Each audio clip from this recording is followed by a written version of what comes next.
This I command you, that you love one another. Now listen, why would he say 5 times that night in just a brief period of time, listen, love one another, love one another, love one another, love one another, love one another? Why? Because he knew it was going to be difficult. He knew they were going to run into situations and circumstances as they carried out the gospel. They were going to run into people it was very difficult to love.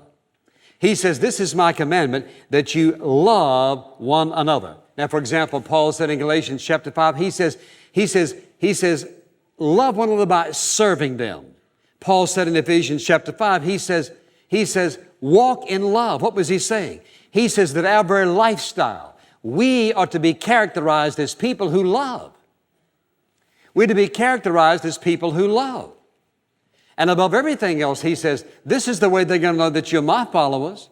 Not that you can preach and teach and sing. Not that you can do all these other things, that you have love one toward another. That you're able to ask someone else, what's best for the other person? What's right for the other person? What can I do to help you to become what God wants you to be? How can I edify you? How can I be a part of what God is doing in your life?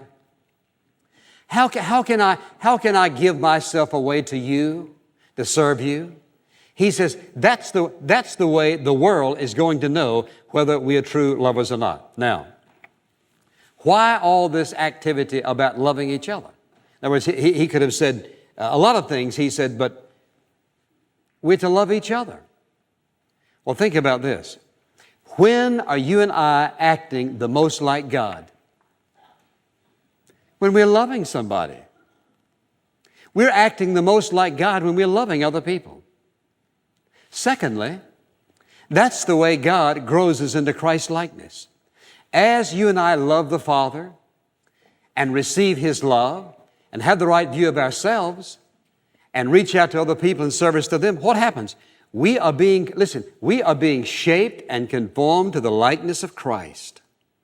And that's what He said He predestined for all of us. He created us to be lovers. And the love process, learning to love Him and receive His love, learning to accept ourselves in a healthy fashion, and learning to reach out and pour out ourselves into other people's lives